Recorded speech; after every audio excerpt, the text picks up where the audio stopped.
이제 우리 마음을 모아 6월 21일 주일 예배를 하나님께 드리겠습니다. 다 같이 자리에서 일어나셔서 창조의 아버지 찬송하심으로 예배를 시작하겠습니다.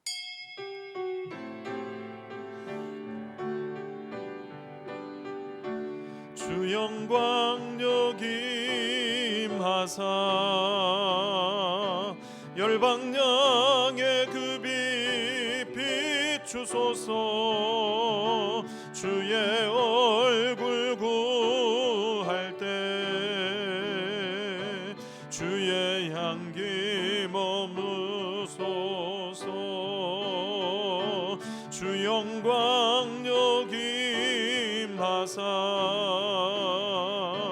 열방량의 그 빛 비추소서. 주의 얼굴 구할 때 주의 향기 머무소서.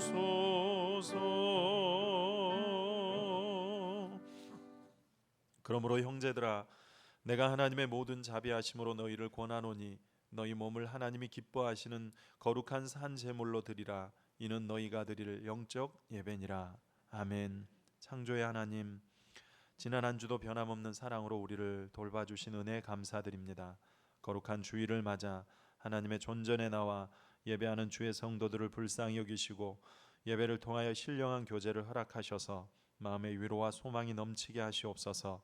하나님의 선하신 뜻을 깨닫는 시간 되게 하시고 그 뜻에 순종할 마음과 용기와 믿음을 얻게 하시옵소서. 이 시간 우리가 올려드리는 찬송이 오직 하나님만을 영화롭게 하며 우리의 기도가 하늘 보좌에 상달되게 하시며 우리의 준비한 예물이 온전한 번제처럼 하나님을 기쁘시게 하는 향기가 되게 하여 주시옵소서. 우리 주 예수 그리스도의 이름으로 기원하옵나이다. 아멘.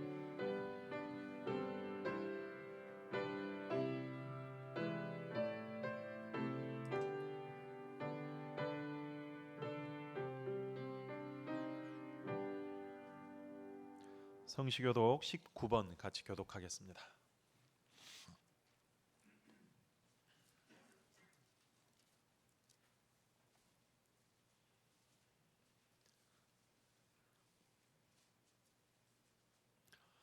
허물의 사함을 받고 자신의 죄가 가려진 자는 복이 있도다.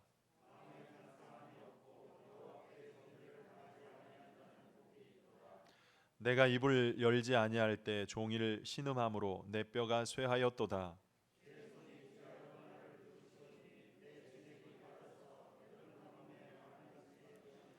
주께 내 죄를 아뢰고 내 죄악을 숨기지 아니하였더니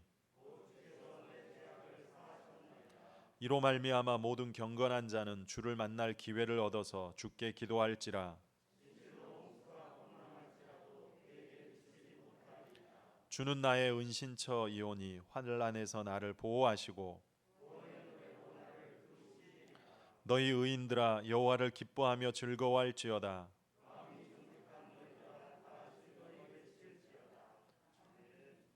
다 같이 참회 기도를 드리겠습니다. 세계를 창조하시고 열방을 다스리시는 존귀하신 하나님, 주님께서는 이 나라의 민족을 사랑하셔서 유구한 역사 속에 함께 하시며 은혜를 베풀어 주셨습니다. 나라가 주권을 빼앗겼을 때도 성도들의 기도를 들으시고 독립과 해방을 허락하셨고 6.25 전쟁으로 산업 기반이 무너지고 온 땅이 황폐하게 되었을 때도 주님께서는 이 민족을 버리지 않으시고 회복의 은총을 베풀어 주셨습니다.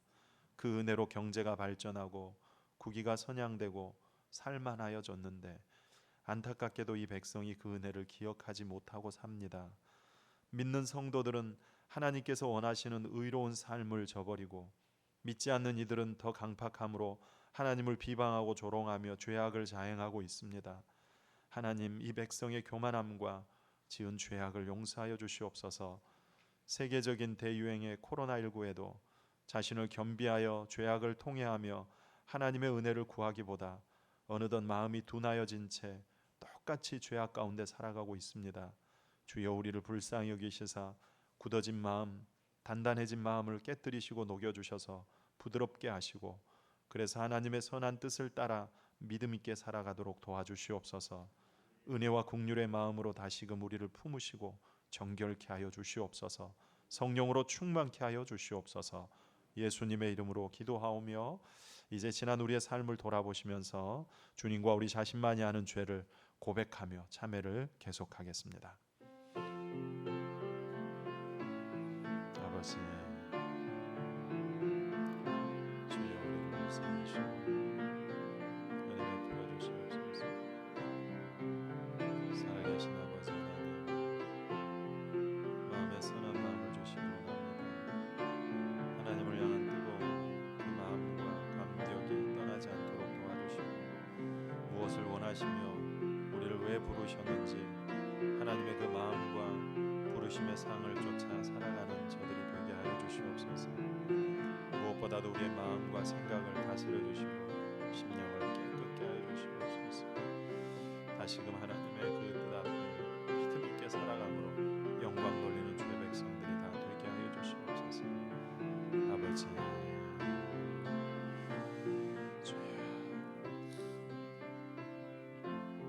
내 이름으로 일컫는 내 백성이 그들의 악한 길에서 떠나 스스로 낮추고 기도하여 내 얼굴을 찾으면 내가 하늘에서 듣고 그들의 죄를 사하고 그들의 땅을 고칠지라. 아멘.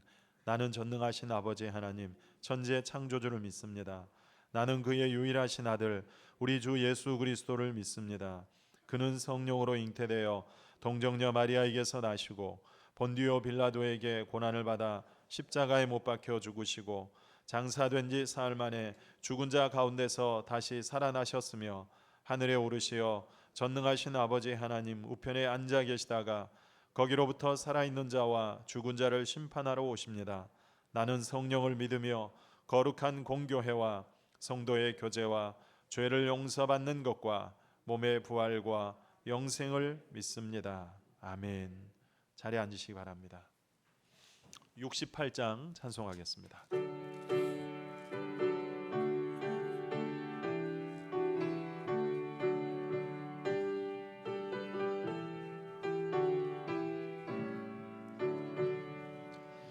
오 하나님 우리의 창조주시니 내 주님께 귀한 것 드립니다. 내 주께만 엎드려 경배드리며 내 주의 이름 높이 찬양하네.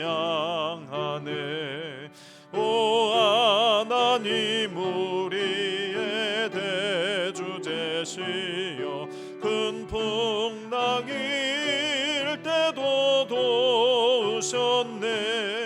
죽음에서 우리를 구하셨으니 내 주의 이름 높이 찬양하네. 주 하나님 이름을 함께 높이며 대주제께 영광을 돌리오리. 그 능력이 우리를 지켜주시니 주 하나님을 높이 찬양하네.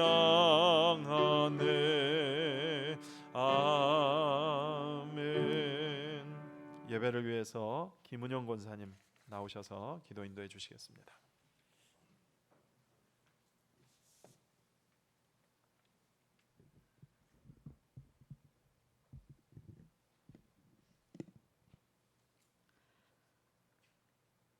우주 만물을 창조하시고 모든 역사를 주관하시며 구속의 은총을 베푸시는 하나님 감사합니다.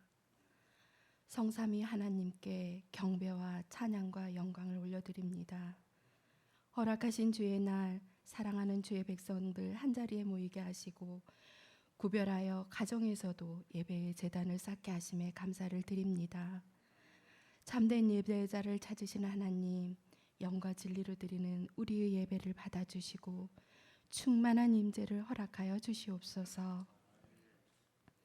자비와 긍휼의 하나님, 하나님께서 주신 말씀처럼 하나님의 자녀들이 악한 길에서 떠나 스스로 낮추고 겸비하여 기도하오니 들으시고 역사하여 주셔서 함께 기도하는 모든 심령 위에 회개에 합당한 열매가 풍성케 하여 주시옵소서. 코로나19를 겪고 있지만 이 또한 지나가게 하시고 그 과정과 그 이후에 반드시 하나님의 선하시고 온전한 뜻을 이루실 것을 믿음으로 바라봅니다. 이 땅과 이 나라와 백성을 향한 주님의 긍휼하심을 간절히 간구합니다.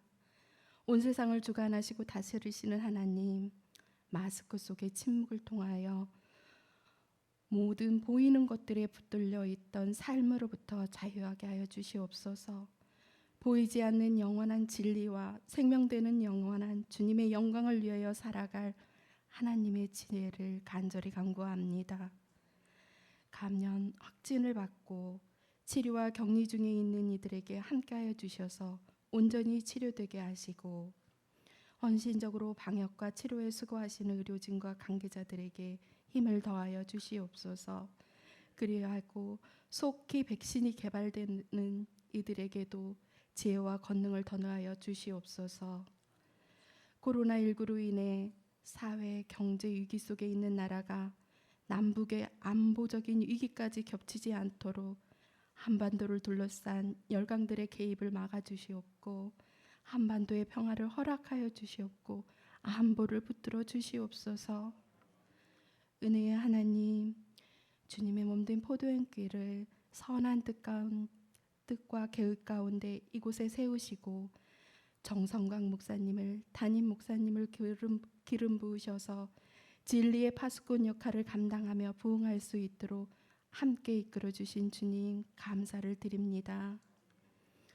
하나님 나라 확장을 위해 포도원의 지체 모두가 포도원으로 부름받은 동역자의 사명을 깨닫게 하여 주시옵고, 성도의 마음에 불을 지피는 학계 선지자와 같이 하나님의 말씀을 가르치는 에스라와 같이 행정과 조직을 감당하는 느헤미야처럼 나라와 미래를 위해 기도로 경영하는 다니엘처럼 합력하여 선을 이룰 수 있도록 지혜와 총명을 더하여 주시옵소서.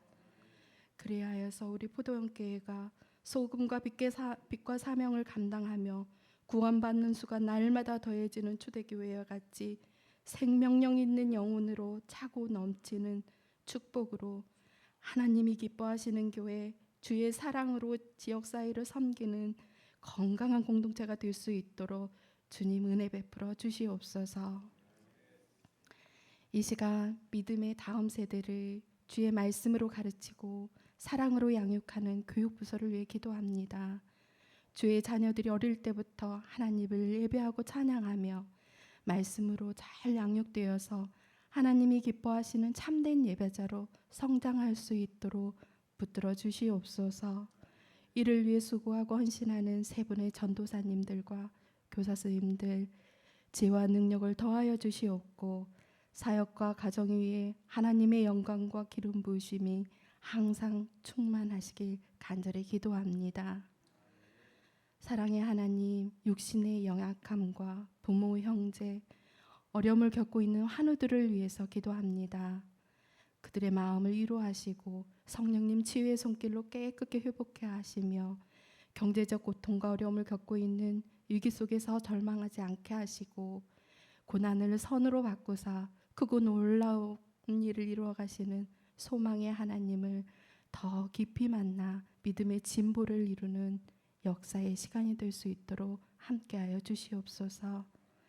이 시간 나라의 부름을 받아 입대하는 배지원 청년이 있습니다. 그 발걸음 위에 함께하사 내가 어디로 가든지 너를 이끄시는 약속의 말씀을 붙들게 하시고, 믿음의 동역자를 붙이시며 건강하고 기쁘게 믿음이 자라는 귀한 복된 시간 될 수 있도록 축복의 발걸음으로 될 수 있도록 인도하여 주시옵소서. 하나님의 말씀을 대언하시는 담임 목사의 신원을 강건케 하시며, 날마다 공급하시는 새 힘과 통찰력과 갑절의 권능을 더하사 시대적 사명을 잘 감당할 수 있도록 축복하여 주시옵소서. 그리하여 선포되는 말씀이 우리의 심령을 찔러 쪼개는 생명의 말씀이 되어 우리 영혼들을 흔들어 깨워 주시옵소서. 성령이 부를 듯 심령이 뜨거워진 은혜가 있게 하여 주시옵고, 구원의 감격과 십자가의 사랑이 넘치는 생명의 시간이 되도록 역사하여 주시옵소서. 모든 말씀을 예배 시종을 주님께 의탁하오니 함께하여 주실 줄 믿으며 살아계신 우리 주 예수 그리스도 이름으로 기도합니다. 아멘.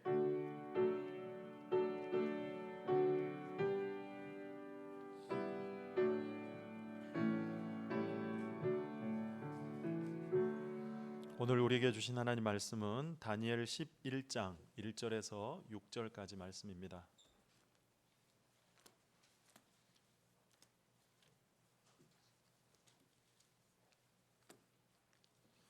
다니엘 11장 1절에서 6절까지 말씀이 되겠습니다. 다 찾으셨으면 자리에서 일어나셔서 한 절씩 교독함으로 하나님의 말씀을 받겠습니다.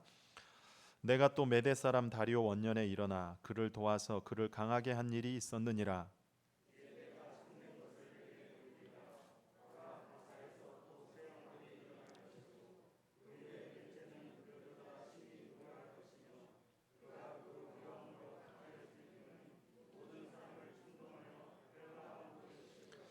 장차 한 능력 있는 왕이 일어나서 큰 권세로 다스리며 자기 마음대로 행하리라.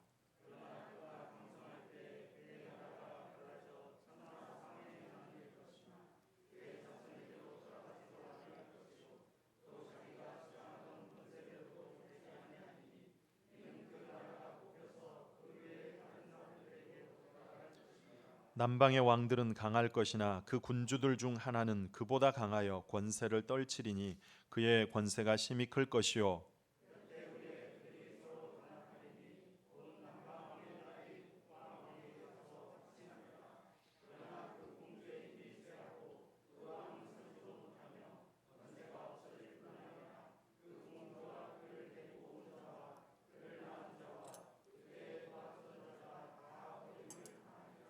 아멘. 자리에 앉으시기 바랍니다. 이제 오늘은 장로의 안수 입사회에서 하나님 앞에 찬양 올려드리겠습니다.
할렐루야.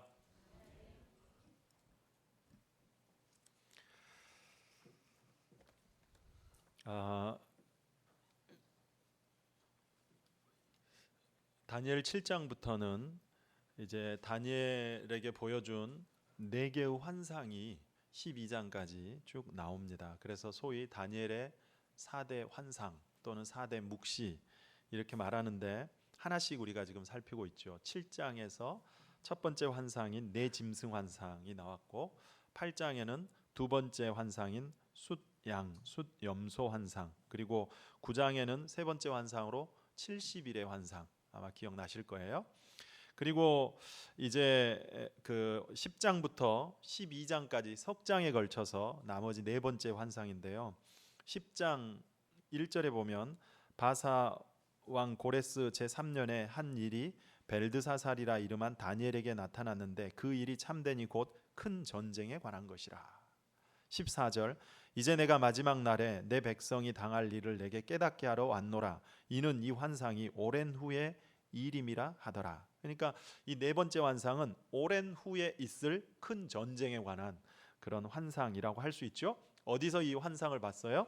10장 4절 첫째 달 24일에 내가 hit대겔이라 하는 큰 강가에 있었는데, 그래서 hit대겔 강가 환상 이렇게 넷째 환상 이름을 붙입니다. 그런데 이게 이제 10장, 11장, 12장 석 장에 걸쳐서 소개가 됩니다. 그래서 이 넷째 환상을 hit대겔 강가의 대환상, 대묵시, 분량이 이제 길다는 거예요. 그래서 1부, 2부, 3부 이렇게 나눠져 가지고 이 이제 마지막 네 번째 환상이 나옵니다.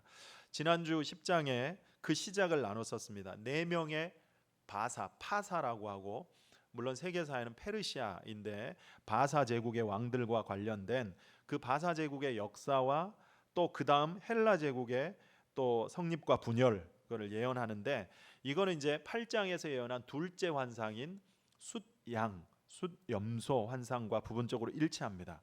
그리고 오늘 이 11장은 이제 소위 별명이 예언장이라고 할 정도로 세세하게 구분하면 무려 100가지가 넘는 그런 예언이 소개되고 있습니다. 학자들 사이에 논란이 참 많습니다. 불분명해서 논란이 많은 것이 아니라 너무나 정확해서 논란이 많습니다.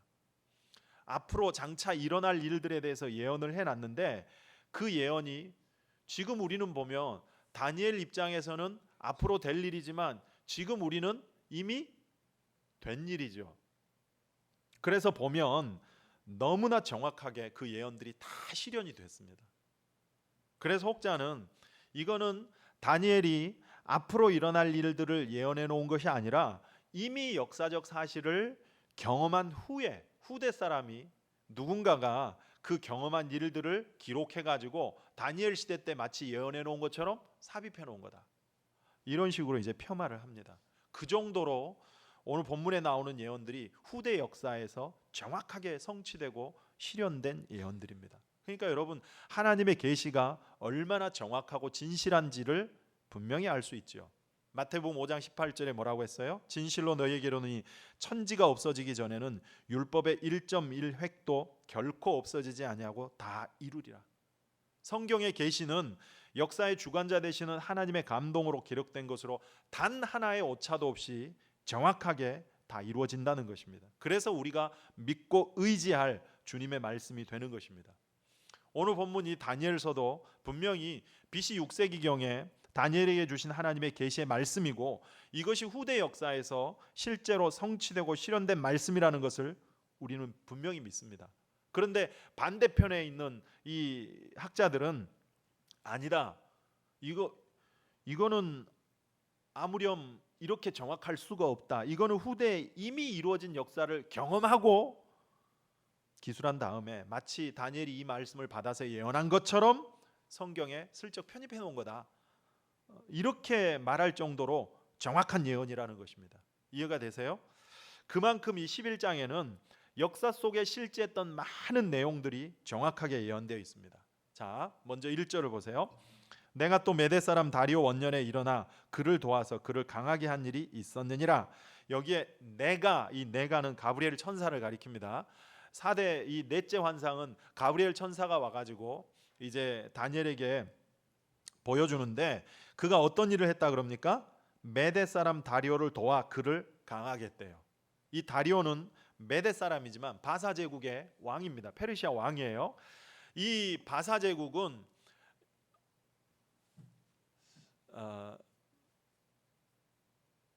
네 명의 왕이 중요합니다. 성경에 보면 바사의 네 왕들이 나오는데 첫 번째 왕이 고레스, 사이러스 왕이라고 하는 고레스 왕. 성경에는 고레스라고 나오는데 아주 중요한 인물이라 그랬죠. 이 고레스가 어떤 왕이에요?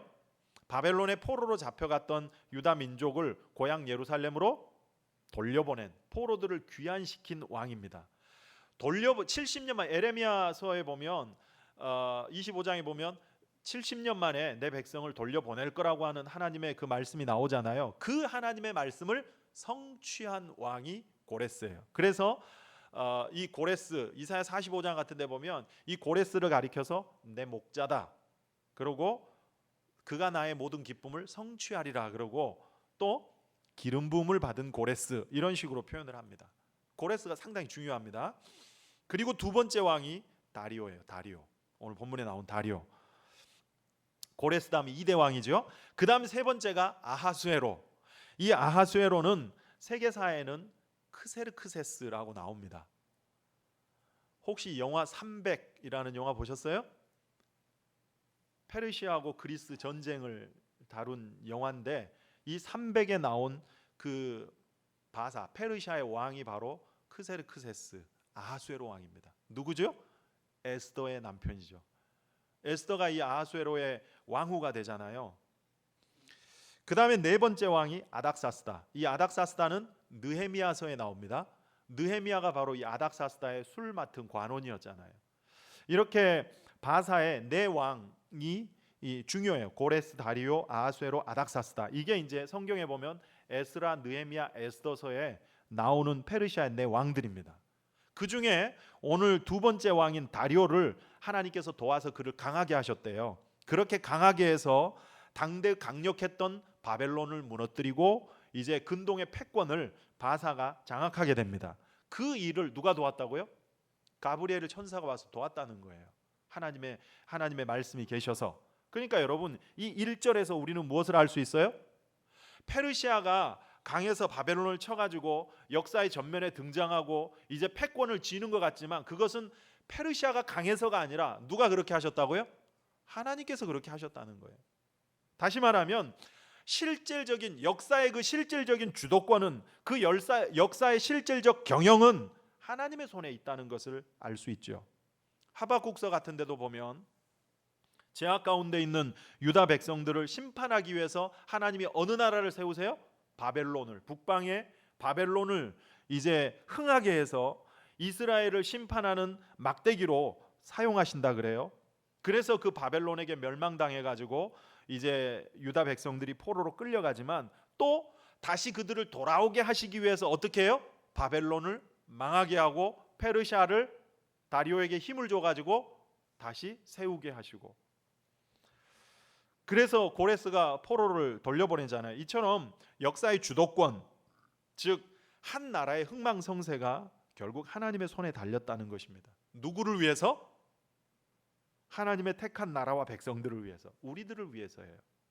이스라엘을 심판하기 위해 한 나라를 세우시기도 하시고, 또 이스라엘을 회복시키기 위해 한 나라를 패하시기도 하시고 세우시기도 하시고, 이처럼 하나님은 역사의 주관자고 주권자이신데 그 모든 역사의 중심에 우리가 있다는 것입니다. 우리가 주인공들이에요. 그래서 우리가 이스라엘 역사를 보고 세계 역사를 보는 이유가 뭐예요? 그 역사 속에서 하나님이 일하시는 그 일하심을 볼 수 있기 때문에 그렇습니다. 그렇다면 이런 역사관을 가지고 역사를 읽어낼 수 있겠지요. 지금 이 코로나19도 단순히 그냥 질병, 그래서 우리를 힘들게 하는 정도로만 보면 안 되고, 그런 역사관을 가지고 이것을 보면 우리에게 은혜라고 제가 말씀을 드렸었습니다. 우리의 죄악을 돌아보고 우리를 정결케 하시기 위함이고, 또 흐트러지고 깨진 세상의 환경과 질서들, 우리가 앞으로 살아갈 우리의 환경들, 우리의 죄악으로 깨뜨려버린 그런 우리의 환경들을 다시금 정화시키고 회복시키기 위한 하나님의 은혜라고 말씀드린 거 기억나세요? 한편으로는 우리의 믿음을 시험하고자 함이기도 하다 그랬습니다. 자, 가브리엘이 그렇게 다리오를 도와가지고 이제 그를 강하게 해서 그 다리오를 통해서 앞으로 어떤 일들이 역사 속에 펼쳐지고 진행될 것인지를 다니엘에게 이제 미리 말씀하고 보여주고 있는 것입니다. 이게 사실 역사를 예언하고 있기 때문에, 물론 우리는 이미 성취된 역사들이기 때문에 역사를 조금 공부하고 아시는 분들은 쉽게 알 수 있겠지만 사실 좀 어렵습니다. 그래서 너무 세세하게 들어가면 이게 어려우니까 오늘 제가 간단하게 이제 큰 역사만을 정리해서 말씀을 좀 드리겠습니다. 집중해서 들으셔야 됩니다.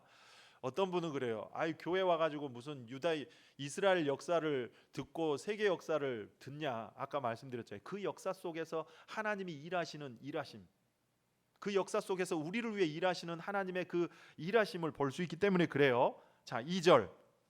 이제 내가 참된 것을 내게 보이리라. 보라, 바사에서 또 새 왕들이 일어날 것이요 그 후에 넷째는 그들보다 심히 부여할 것이며. 그러니까 바사에 네 왕들이 일어날 것을 예언하고 있는 거예요. 그런데 마지막 넷째 왕은 앞에 세 왕들보다 더 센 왕이라는 겁니다. 그 넷째 왕이 그 부요함으로 강하여진 후에 모든 사람을 충동하여 헬라 왕국을 칠 것이며, 헬라를 공격한대요. 그 넷째 왕이 누구라 그랬어요 아까? 사실 이 에스더, 그 넷째 왕이 에스더서에 나오는 아하수에로예요. 크세르크세스 왕. 그가 엄청나게 부요했대요. 이 그 부요함으로, 그래서 강하여진 후에 어떻게 한다 그래요? 모든 사람을 충동하여서 헬라를 친다. 헬라와의 전쟁을 예언하는데, 실제로 이 아하수에로가 100만 대군을 모아가지고 100만 대군을 모아. 여러분 지금 우리나라 군인이 얼마라 그러죠? 저 군생활할 때는 한 60만이라 그러는데 지금은 약 55만 정도 된다 그러죠. 아마 그보다 좀 못할 것 같기도 한데, 그런데 100만 대군을 모았어요. 그 옛날에, 그 고대 시대 100만 대군을 모아가지고 헬라를 공격합니다. 그게 영하 300이에요.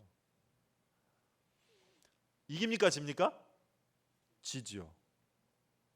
그때부터 이 바사는, 페르시아는 몰락하고 헬라가 이제 역사의 주도권을 쥐게 됩니다. 그래서 3절에 보세요. 장차 한 능력 있는 왕이 일어나서, 이거는 헬라의 알렉산더 대왕을 말하는 거예요. 그가 일어나서 큰 권세로 다스리며 자기 마음대로 행하리라. 그래서 강력한 헬라 제국을 세울 거라는 예언입니다.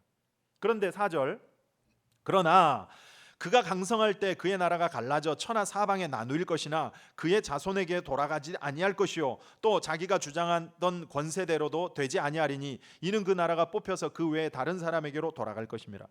그렇게 알렉산더가 이제 헬라 제국을, 대제국을 이제 세우고 강성해져 가는데, 그 헬라가 갈라질 거래요. 사방으로 나누일 거래요. 그래서 그 제국이 자기 그 자손에게로 돌아가지 않고 다른 사람에게로 넘어갈 거래요. 여러분 헬라의 역사를 보면 알렉산더가 20살에 왕이 되잖아요. 그리고 그가 왕이 되고 국민 앞에 이런 선포를 해요. 이 땅에 사람이 사는 곳이면 내가 다 정복하겠다. 그러니까 대단한 정복 의지를 가지고, 뭐 앞에 그 둘째 환상에 보면은 순염소 환상 때 우리 살폈잖아요. 발이 땅에 닿지도 않는다 그랬어요. 그 정복의 속도가 얼마나 빠른지. 그렇게 이제 정복을 하면서 동쪽으로 가서 유럽에서부터 동쪽 인도까지 정복을 하잖아요. 그런데 그때 거기서 이 알렉산더가 화살을 이제 맞아요. 그래서 더 정복을 이제 못합니다. 아마 그때 그가 화살을 맞지 않았다면 아마 중국을 넘어서 우리나라 한반도까지 오지 않았을까. 그 당시에 알렉산더의 기세라면 충분히 가능했을 것으로 역사학자들은 봅니다. 화살을 맞고 이제 퇴각을 합니다. 퇴각을 하고 돌아와서 뭐 이제 역사의 길이 남을 만한 큰 술잔치를 막 벌이고 막 그래요. 그런데 이제 돌아와서 33세에 말라리아 병에 걸려서 열병을 앓다가 결국 죽는데, 죽기 직전에 측근의 신하가 알렉산더에게 물어요. 왕이시여, 왕이 운명을 하면 이 나라를 누구에게 맡길까요? 이렇게 이제 물으니까 당시에 알렉산더에게는 이복 형제인 두 아들이 있었다 그래요. 그래서 신하들은 당연히 그 아들들에게 물려줄 줄 알았는데 의외로 자기 아들을 지정하지 않고 알렉산더가 뭐라고 하고 죽냐면 제일 강한 자에게 물려줘라. 제일 강한 자에게. 그러고 죽습니다. 이것이 실질적으로 헬라 제국을 분열시키는 근거가 됩니다. 이 한마디에 내가 더 세야 이 나라를 이제 그 물려받을 수 있잖아요. 그래서 그 밑에 있던 힘 있는 장군들이 서로 왕위를 차지하려고 엄청난 음모와 모략과 뭐 서로 암살하고 독살하는 무서운 일들이 일어나요. 그때 이제 두 아들들도 다 살해당합니다. 알렉산더의 아내 그 일족들도 다 죽어요. 무서운 피바람이 불죠. 그러나 결국 그 헬라 제국이 한 사람이 통치하지 못하고 서로 각축전을 벌이다가 어떻게 된다 그랬어요? 4명의 장군에 의해서 내 나라로 쪼개진다 그랬죠. 이거 8장에서 말씀드렸어요. 하나는 카산드로스 장군, 그 마케도니아 본토, 그리스 본토를 차지하는 카산드로스 장군. 그 다음에 두 번째는 리시마쿠스, 소아시아, 지금의 터키 지역이에요. 터키 지역. 성경에는 소아시아라 그러죠. 그 다음에 세 번째가 프톨레미 장군이 이제 애굽, 이집트, 애굽 지역. 그리고 시리아 쪽, 이스라엘 위에 시리아 쪽을 셀류쿠스 장군이 차지합니다. 이거를 사절이 예언하고 있는 거예요. 그가 강성할 때 그의 나라가 갈라져 천하 사방에 나누일 것이나 그 자손에게 돌아가지 않고 다른 사람에게로 돌아갈 것이라. 이게 헬라 제국의 분열을 예언하는 거예요. 그래서 4조각으로 나눠지는데, 그런데 이제 그 중에 세 번째와 네 번째가 중요합니다. 세 번째 장군, 네 번째 장군이 누구예요? 애굽, 이집트 쪽을, 아프리카 그 이집트를 다스리는 톨레미 왕조라 그러는데, 그것과 시리아 쪽을 다스리는 셀류쿠스 왕조, 이 셋째, 넷째가 중요합니다. 5절에 보세요. 남방의 왕들은 강할 것이나 그 군주들 중 하나는 그보다 강하여 권세를 떨치리니 그의 권세가 심히 클 것이요 모태 후에 그들이 서로 단합하리니 곧 남방왕의 딸이 북방왕에게 가서 화친하리라. 그러나 그 공주의 힘이 쇠하고 그 왕은 서지도 못하여 권세가 없어질 뿐 아니라 그 공주와 그를 데리고 온 자와 그를 낳은 자와 그때 도와주던 자가 다 버림을 당하리라. 지금 여기는 남방왕, 북방왕 이렇게 나오는데, 이게 무슨 얘기냐면 알렉산더가 죽고 헬라가 4조각으로 나눠지는데 마케도니아 본토, 소아시아 터키, 그 다음에 아프리카 이집트, 그리고 이집트 위에 팔레스타인 쪽에 있는 시리아, 이렇게 4조각으로 나눠지는데, 바로 남방왕과 북방왕은 누구를 지칭하냐면 남쪽의 애굽 프톨레미, 그 다음에 북쪽의 시리아 셀류쿠스, 이 두 나라 두 왕을 언급하는 거예요. 그도 그럴 것이 여러분, 애굽과 시리아 사이에 뭐가 끼어 있어요? 이스라엘이 끼어 있죠. 그래서 남방왕과 북방왕이 사이가 좋지 않아서 맨날 전쟁하는데 어디서 전쟁하겠어요? 이스라엘 땅에서 전쟁하겠죠. 가운데서. 그래서 실제적인 피해는 이스라엘이 입는 거예요. 그래서 중요한 두 나라 두 왕을 남방왕 북방왕으로 언급을 하고 있습니다. 그러다가 이 남쪽의 톨레미 왕조가 이제 자기 딸을 북방 셀류쿠스 왕조에게 시집을 보내요. 6절이 그 얘기예요. 그 딸을 화친을 위해, 다나팔이니 화친을 위해 정략 결혼을 시킵니다. 그래서 이제 북방왕 이 셀류쿠스가 남쪽 공주가 오니까 자기 아내를 버려요. 자기 아내를 버리고 공주를 맞습니다. 그래서 남쪽과 북쪽, 남방과 북방이 한동안 이제 단합을 해요. 화친을 해요. 그런데 버림받은 그 왕비는 얼마나 기분 나쁘겠어요? 화가 나겠어요? 어쨌든 화친해요. 그러나 여러분, 사람이 어떤 정치적인 의도를 가지고 맺은 관계는 절대 오래가지 못하죠. 언젠가 꿰집니다.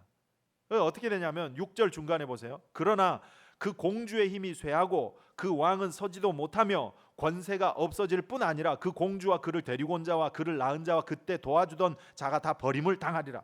그렇게 정략 결혼을 해가지고 한동안 화친하고 지내는데, 그런데 어느 날 애굽의 프톨레미 그 공주의 아버지가 죽어요.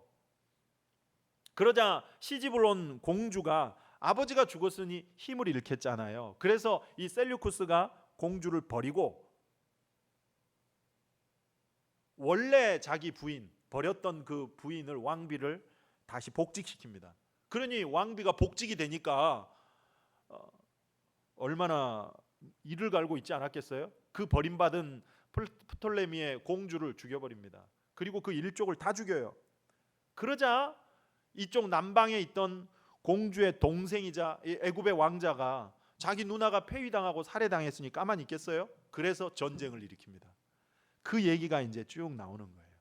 10절에 한번 보세요. 그러나 그의 아들들이 전쟁을 준비하고 심히 많은 군대를 모아서 물이 넘친같이 나올 것이며 그가 또 와서 남방왕의 견고한 성까지 칠 것이요. 이렇게 프톨레미와 셀류쿠스 사이에 계속해서 이제 그 아들들이 전쟁이 일어날 거라는 거예요. 이거는 이제 쭉 말씀하는 내용입니다. 결국 무슨 내용이냐면 남방왕과 북방왕의 싸움, 서로 원수를 갚고 가품을 당하고 또 한 제국이 일어났다 한 제국이 망하고 한 왕이 세워졌다 한 왕이 무너지고 이게 계속 반복된다는 거예요. 이걸 가브리엘 천사를 통해서 다니엘에게 보여주시고 알려주셨고, 그렇게 알려주신 그런 역사의 그 경영의 예언들이 후대에 실제로 정확하게 그대로 실현이 됩니다. 심지어는 공주가 정략결혼, 화친을 해서 정략결혼한 것까지 너무나도 세세하게 정확하게 예언하고 있죠. 근데 실제로 그렇게 다 예언이 됐어요. 그러니까 먼저 알 수 있는 게 뭐라고요? 반드시 하나님의 계시는 정확하게 성취된다는 거예요. 이렇게 헬라가 네 조각으로 분열되고 남방과 북방을 언급하지만 21절로 이제 넘어가 보면 또 한 사람이 언급됩니다. 21절, 또 그의 왕위를 이을 자는 한 비천한 사람이라. 자, 비천한 사람, 비류를 지금 언급하는데 북쪽의 그 셀류쿠스, 시리아 쪽을 다스리던 셀류쿠스 왕조의 왕통이 끊어지면서 비류 출신의 한 비천한 사람이 등장한대요. 이 사람이 바로 안티오쿠스 에피파네스. 들어보셨죠? 성경에는 적그리스도를 예표하는 인물이에요. 비천했던 그 사람이 힘을 얻어가지고 왕위를 이을 거래요. 그래서 강력한 힘을 발휘할 거라고 말씀합니다. 이 사람이 여러분 어떤 짓을 한다 그랬어요? 앞에 8장의 둘째 환상인 그 순염소 환상 때 보니까 8장 10절, 그것이 하늘 군대에 미칠 만큼 커져서 그 군대와 별들 중에 몇을 땅에 떨어뜨리고 그것을 짓밟고 또 스스로 높아져서 군대의 주제를 대적하며 그에게 매일 드리는 제사를 없애버렸고 그의 성소를 헐었으며 그의 악으로 말미암아 백성이 매일 드리는 제사가 넘긴 바 되었고 그것이 또 진리를 땅에 던지며 잔악무도할 거라는 겁니다. 이게 안티오쿠스 에피파네스를 이제 예언하는 건데, 성전을 모독하고 제사를 폐하고 하나님을 조롱하고 백성들을 핍박할 거라는 거예요.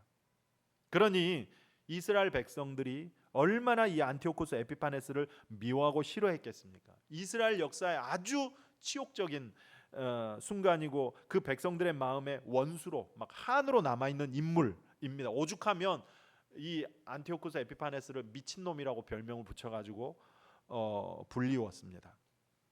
그 예언을 하고 있는 거예요. 그런데 이렇게 잔인하고 악하고 강력했던 이 사람도 어디에 당하느냐? 로마에 당한다는 거예요. 30절, 이는 기띔의 배들이 이르러 그를 칠 것임이라.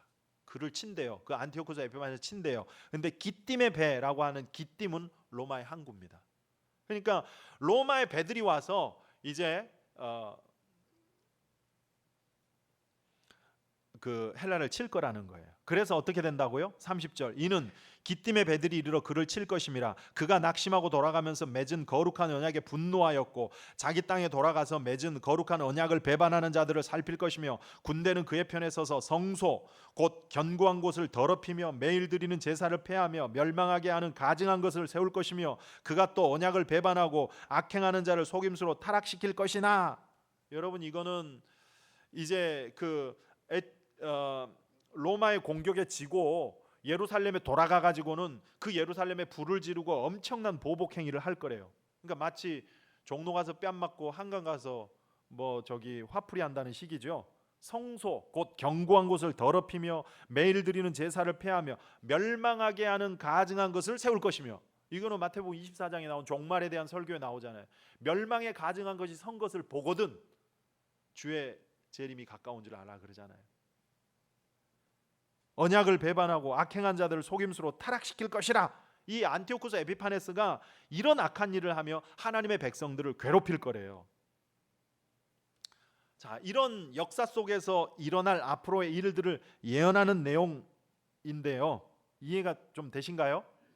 우리는 이 역사를 이미 지나왔고, 그래서 경험되어진 기록된 역사를 통해서 그대로 우리는 알 수 있습니다. 다니엘의 입장에서는 앞으로 될 역사지만 우리는 이미 된 역사를 성경에서 보고 있는 거잖아요. 너무나도 정확하게 실현이 됐습니다. 그래서 자유주의 신학자들은 이거는 누군가가 후대 경험하고 끼워 놓은 거다, 이런 식으로 폄하할 정도로 정확하게 성취가 됐거든요. 그래서 여러분, 우리에게 주신 하나님의 약속의 말씀, 우리가 이 성경을 100% 믿고 신뢰하며 붙들고 살아가야 될 이유가 바로 거기에 있는 거죠. 이 성경에 계시된 하나님의 말씀은 천지가 없어지기 전에 1.1획도 변함없이 다 이루리라, 성취되리라 말씀하셨잖아요. 그래서 여러분 100% 말씀 믿고 사십시오. 의지하고 사십시오. 반드시 그 말씀이, 여러분들이 붙드는 그 말씀이 성취됨으로 여러분을 살게 하는 생명의 능력이 될 줄 믿습니다.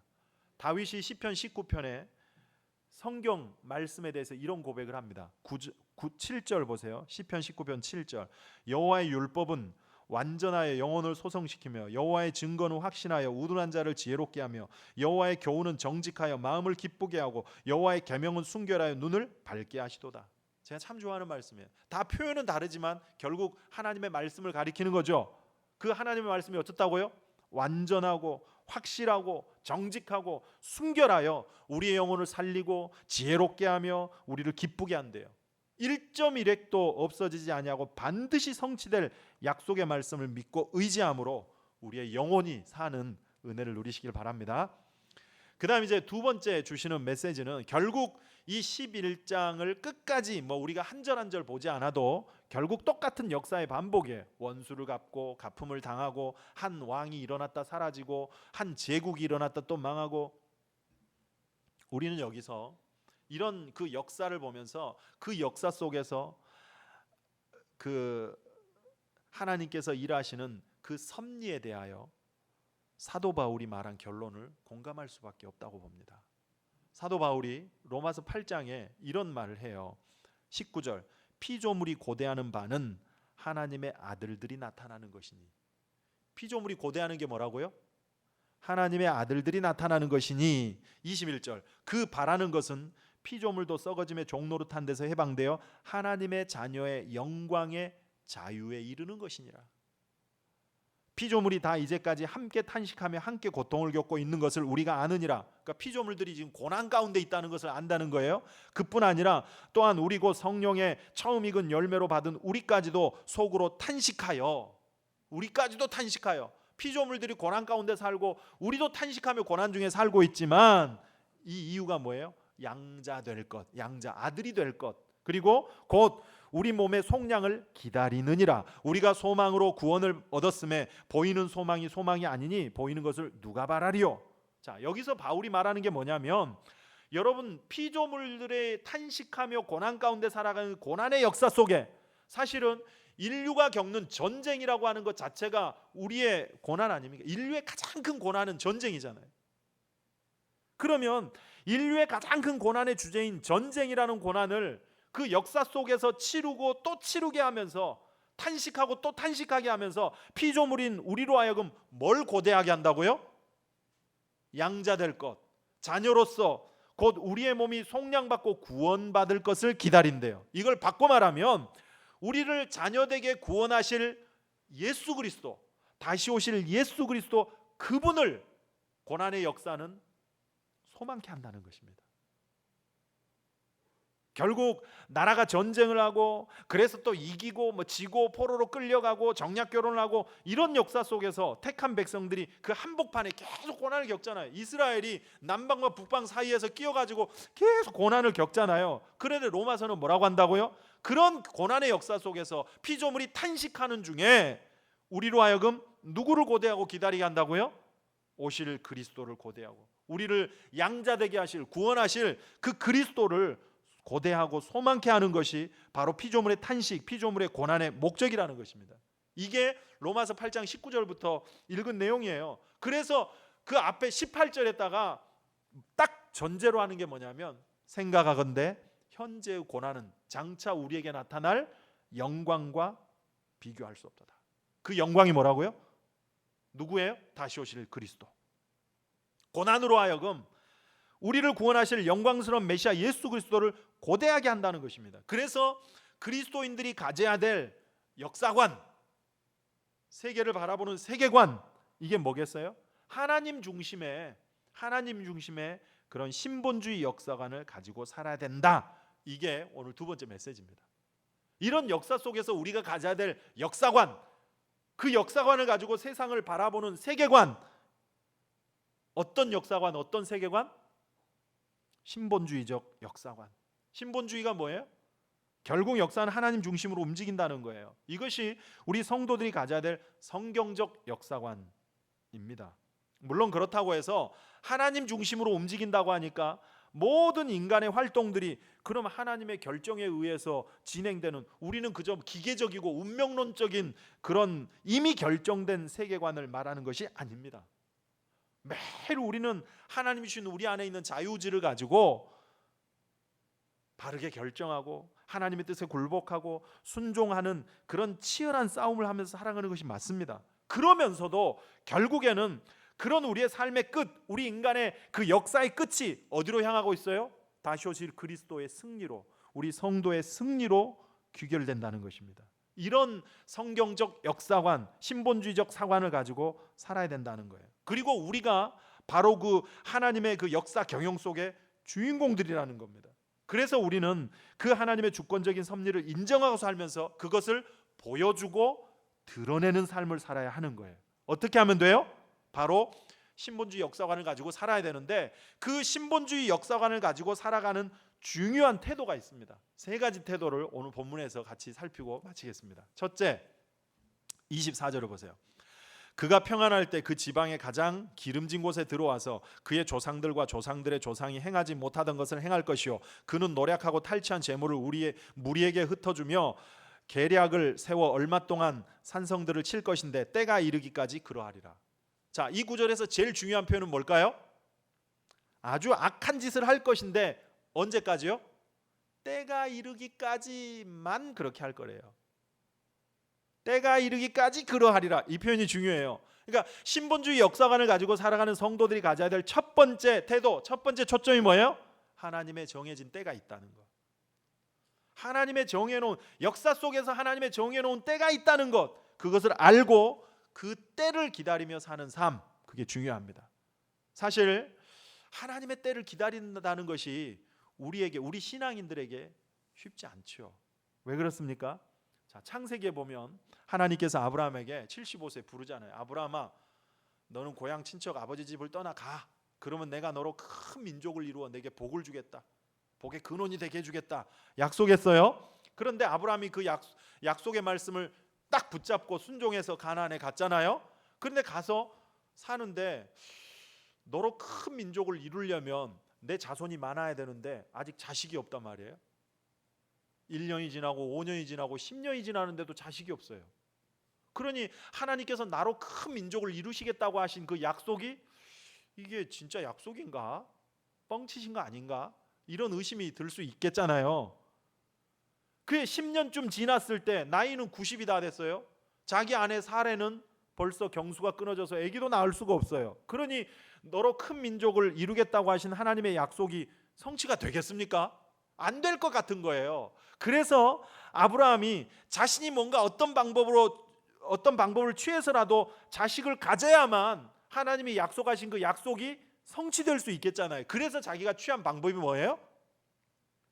처음에는 다메섹 사람 엘리에셀, 자기의 충직한 종을 상속자로 삼으려고 했습니다. 그런데 하나님께서 너 아니야, 엘리에셀이 아니라 너 몸에서 태어날 자가 네 상속자가 될 거야. 창세기 15장 4절의 말씀이에요. 네 몸에서 태어날 자가. 그런데 이번에는 아브라함의 아내 사라가 문제예요.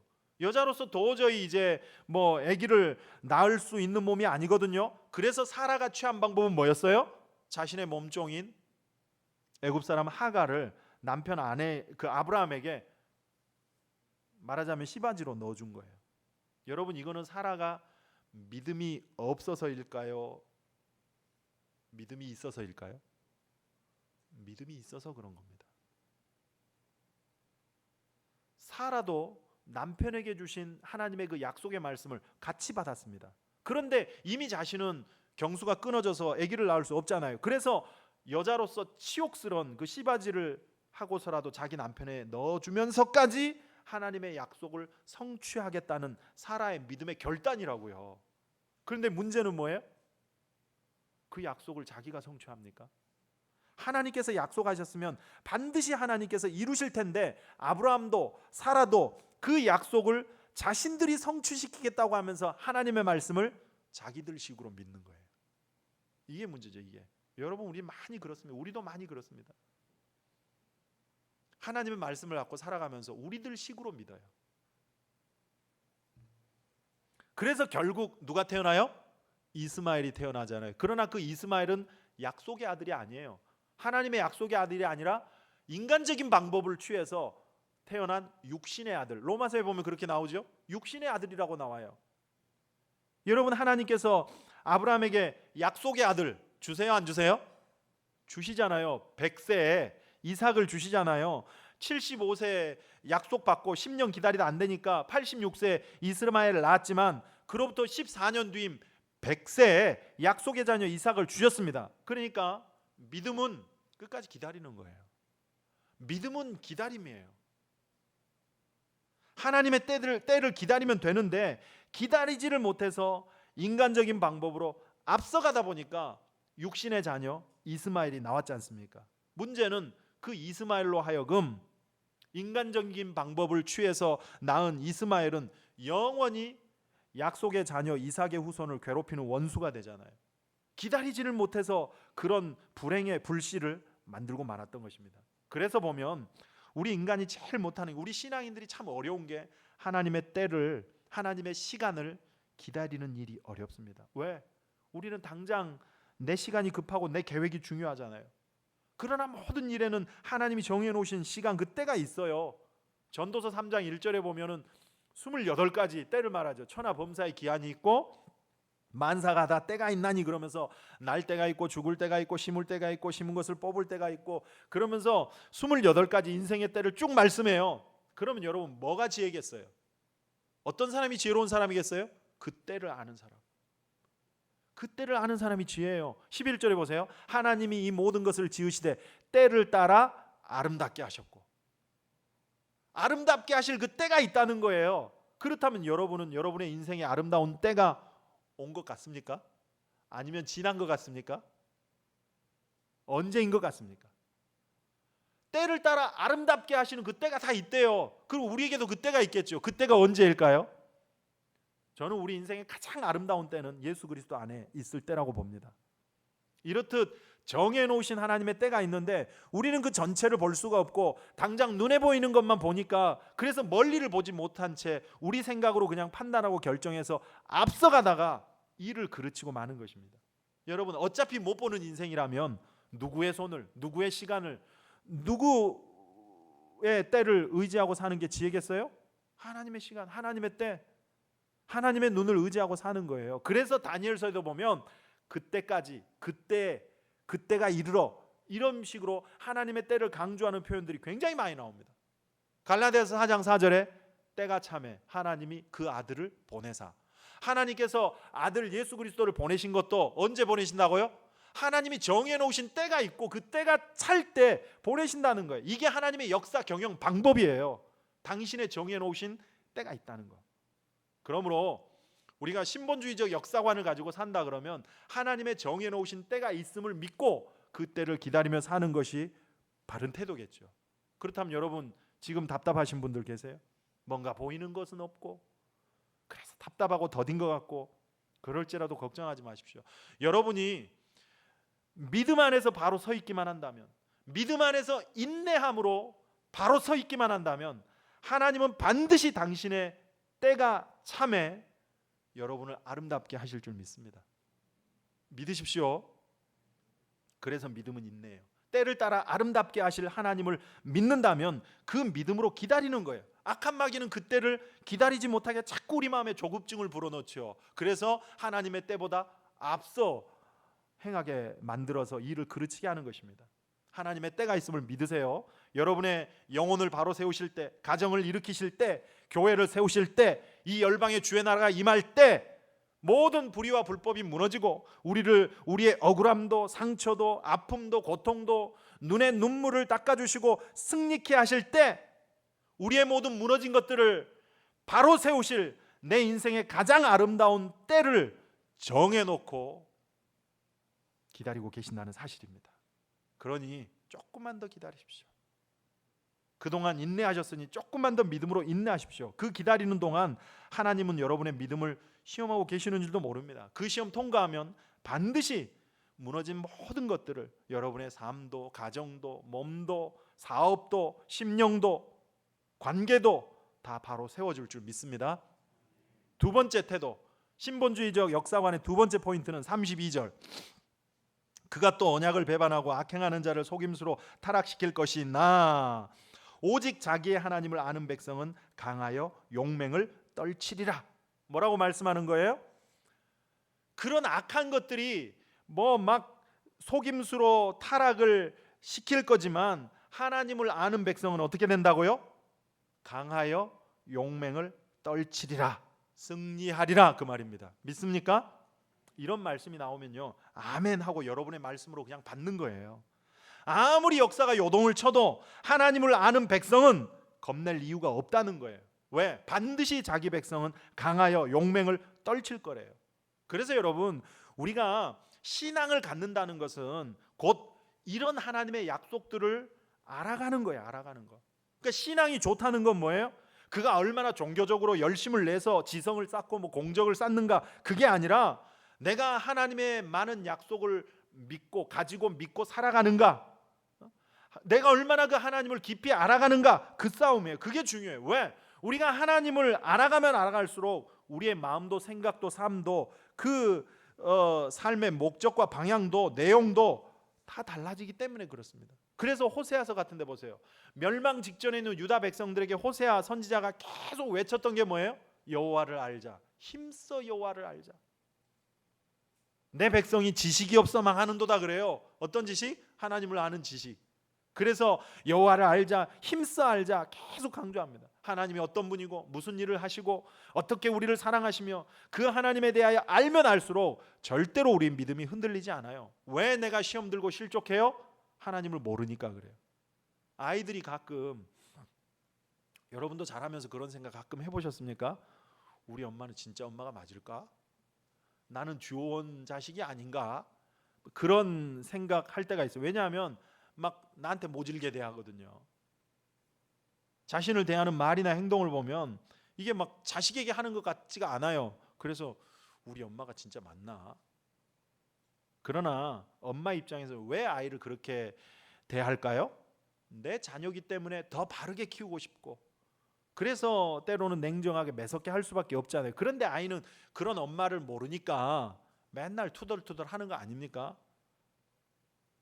여러분은 왜 내게 아픔이 있고 고난이 있고 배신이 있고 고통이 있을까요? 하나님은 왜 내게 이런 일들을 허락하셨는지 그 마음을 안다 그러면 철든 아이잖아요.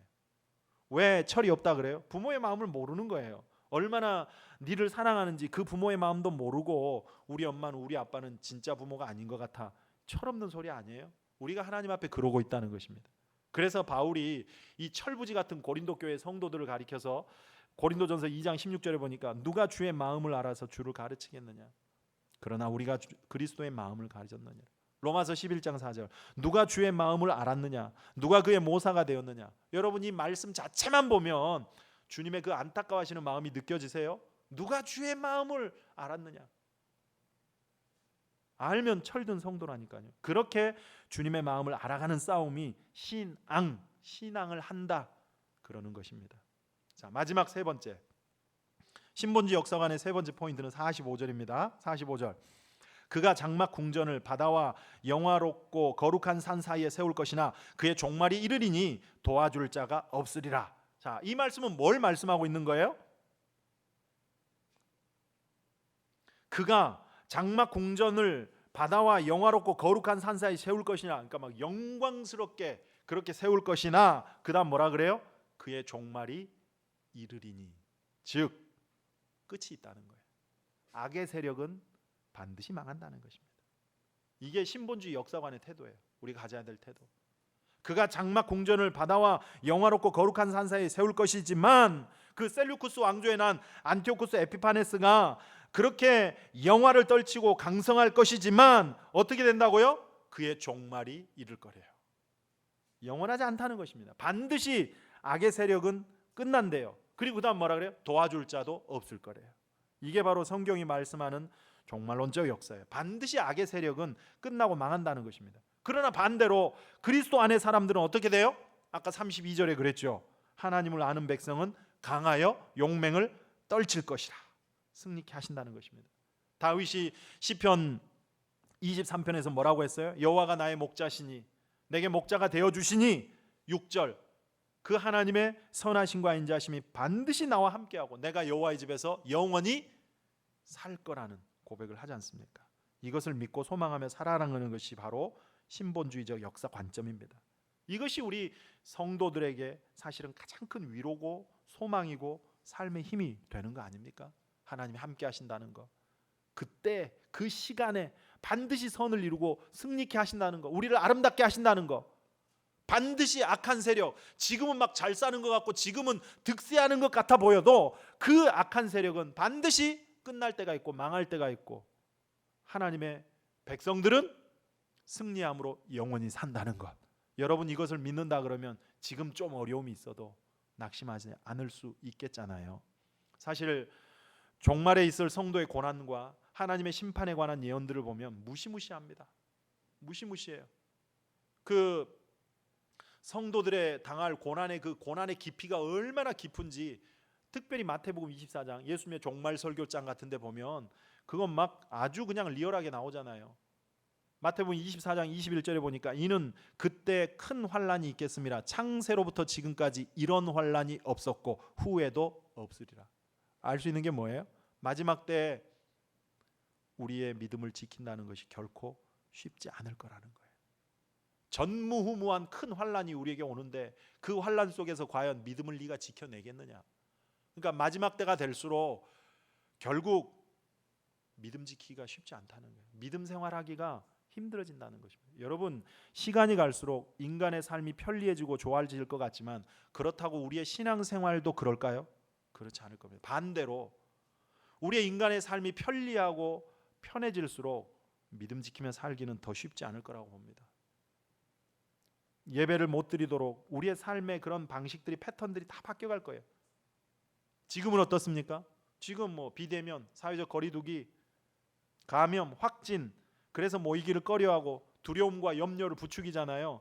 더 지식사회가 되어가면서 인간의 이성과 과학이 발달해가면서 신앙적인 부분을 외면하고 무시할 거예요. 무식하다 그러고 말도 안 되는 소리 하지 말라 그러고 조롱하고 그런 일들이 벌어진다는 것입니다. 이런 마지막 때 여러분 피곤하고 낙심되기 쉬운 세상, 깜빡하면 믿음 놓치기 쉬운 세상에서 이 신본주의적 역사관을 분명히 가지고 이 믿음으로 끝까지 승리하시기를 바랍니다. 한번 우리 찬송 하나 하고 또 조용히 한번 기도하십시다. 날이 저물어 갈 때 빈들에서 걸을 때 그때가 하나님의 때, 그 하나님의 때 주님이 일하십니다. 이런 믿음의 고백을 한번 찬송합시다. 날이 저물어 갈 때, 날이 저물어 갈 때, 빈들에서 걸을 때, 그때가 하나님의 때. 내 힘으로 안 될 때, 빈손으로 걸을 때, 내가 고백해 여호와 이래.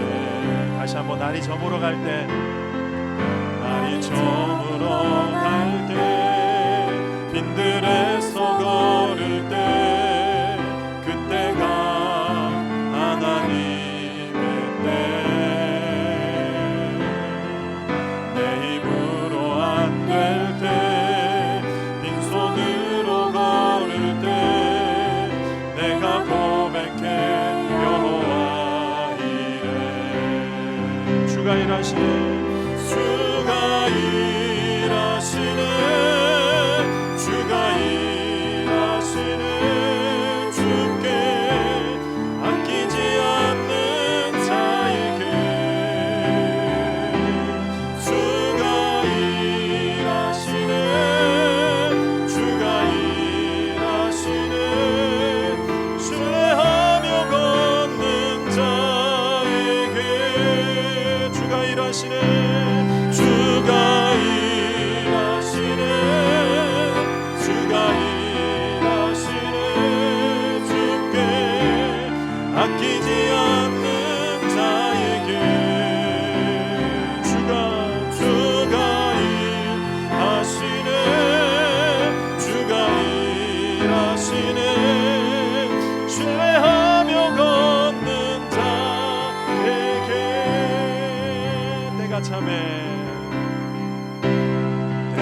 하나님의 때가 되었을 때 우리를 가장 아름답게 하실 그때를 기다리는 마음으로 다시 한번 때가 참에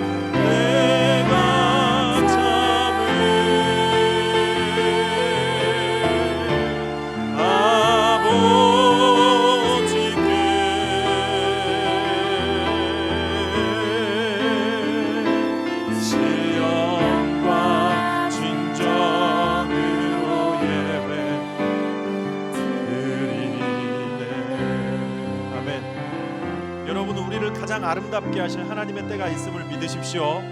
우리의 모든 무너진 것들을 바르게 세우실 때 우리의 모든 소원에 응답하실 그 아름다운 때가 반드시 있습니다. 그 때를 믿음으로 인내하며 기다리십시오. 하나님께서 반드시 여러분의 모든 무너진 것들을 바르게 세워주실 줄 믿습니다. 하나님 우리에게 그 믿음 주시옵소서. 기다리는 믿음, 하나님의 때를 바라보고 인내하는 믿음을 주시고 그 하나님의 역사를 바라보는 신본주의 역사관을 가지고 이 땅을 승리하며 살아갈 수 있도록 믿음 주시라고 한번 말씀을 생각하면서 이 시간 기도하도록 하십시다. 조용히 한번 기도하겠습니다. 아버지 주옵소서. 거룩하신 아버지 역사해 주시옵소서. 하나님 우리에게 믿음 주시옵소서. 하나님의 때를 바라보게 하시옵소서.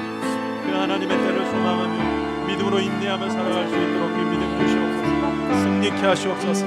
악한 세력이 잘 사는 것 같고 의인들이 핍박받는 것 같아도 그때는 영원하지 않으며 반드시 종말이 이를 것이며 주 안에 있는 주의 백성들은 영원히 승리케 하실 하나님의 때가 있음을 믿게 하시옵소서. 그 하나님의 역사 경영을 볼 수 있는 신본주의 역사관을 가지고 이 땅을 승리하며 살아갈 수 있도록 도와주시옵소서. 거룩하신 아버지 하나님, 고난은 결국 다시 오실 예수 그리스도를 소망하게 한다 하시사오니 삶의 고난 앞에서 무너지고 탄식하는 것이 아니라 우리를 자녀되게 하시고 구원하실 예수 그리스도를 소망하며 살아갈 수 있도록 믿음 더하옵소서.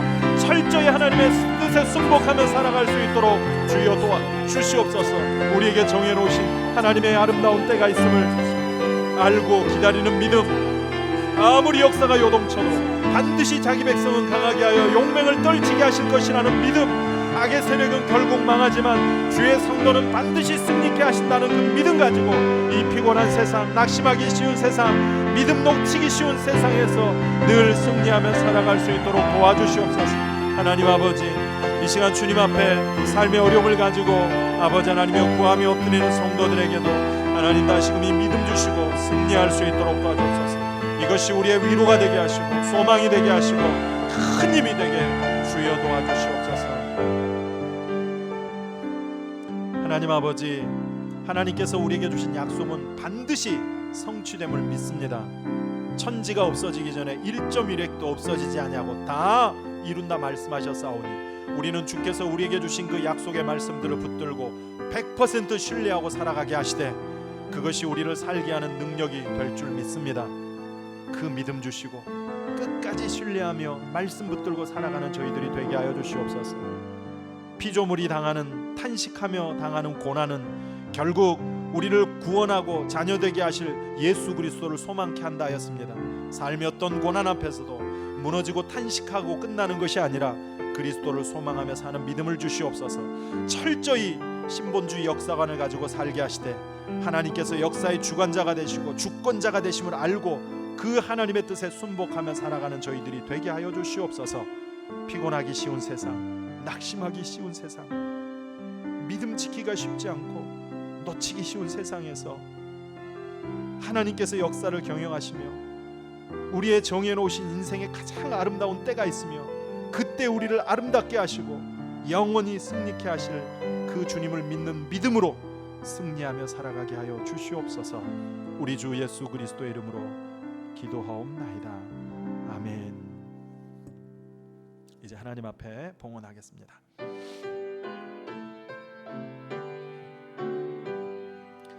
나의 보아 드리니 주여 받아 주셔서 하늘나라 위하여 주 뜻대로 쓰소서.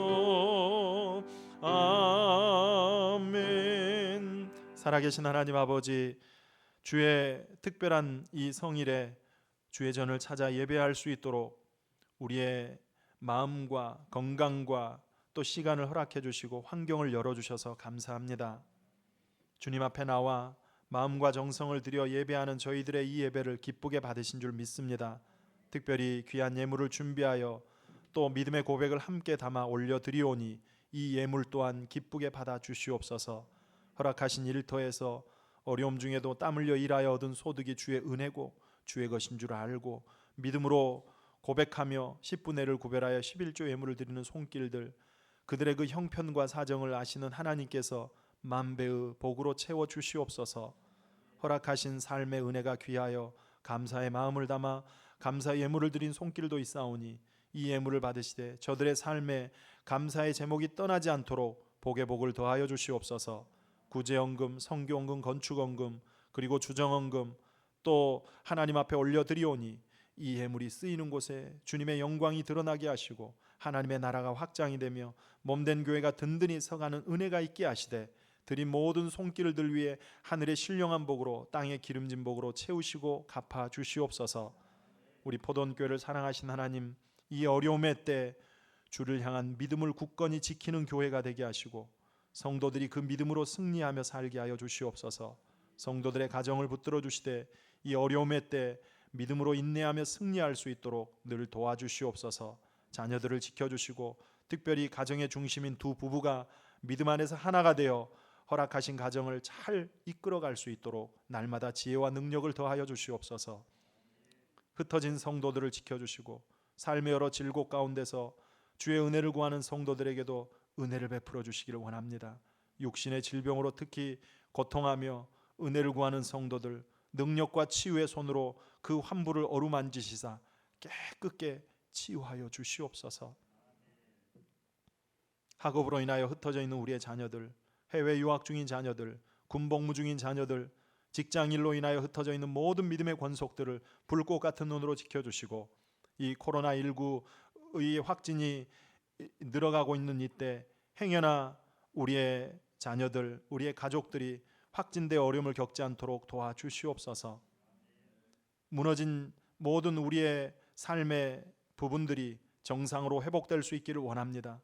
자녀들은 하루빨리 학교 생활이 정상화되어 저들의 진로를 잘 세워가게 도와주시고 사업을 하시고 또 직장 생활하는 분들에게도 경제적인 활동들이 다시금 정상이 되어 또 신앙생활하는 신앙인들도 기쁨으로 하나님을 예배하며 성도들이 아름답게 교제하는 그때가 다시금 회복될 수 있도록 도와주시옵소서. 위정자들에게도 지혜를 주시고 열방에도 하나님의 은혜를 부어주시옵소서.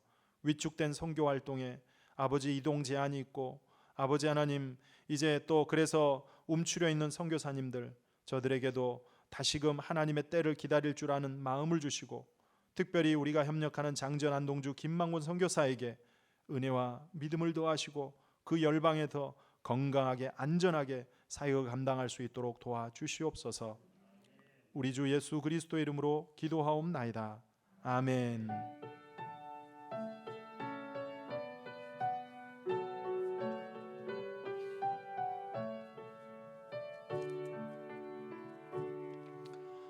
예배 나오신 여러분들을 환영하고 축복합니다. 교회 생활은 주보의 광고를 참조하시면 되겠습니다. 앞뒤 좌우로 사랑의 인사 나누시겠습니다. 이제 자리에서 일어나셔서 찬송가 360장 1절 찬송하신 후에 축도하고 예배를 마치겠습니다.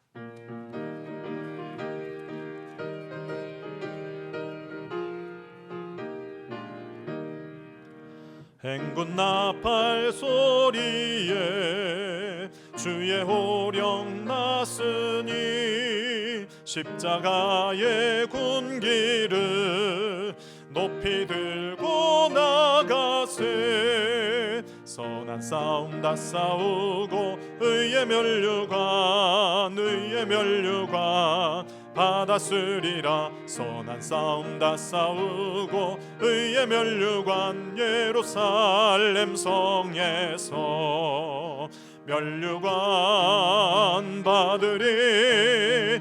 저 요단강 건너 우리 싸움 마치는 날 의의 면류관 예루살렘 성에서. 기도하겠습니다. 우리 인생에 하나님의 정해 놓으신 때가 있습니다. 그 때를 알고 분별하며 사십시오. 악의 세력은 반드시 망하고 우리 성도는 승리케 하실 것입니다. 이제 우리 주 예수 그리스도의 은혜와 하나님의 사랑과 성령의 교통하심이 우리의 모든 역사를 경영하시는 주권자 되시고 주관자 되시는 하나님을 믿고 의지하며 앞으로 우리에게 허락한 우리 개인의 모든 삶도 그 믿음 안에서 승리하기를 소망하고 나가는 모든 성도들 위해 영원토록 함께 하옵시기를 간절히 축원하옵나이다. 아멘.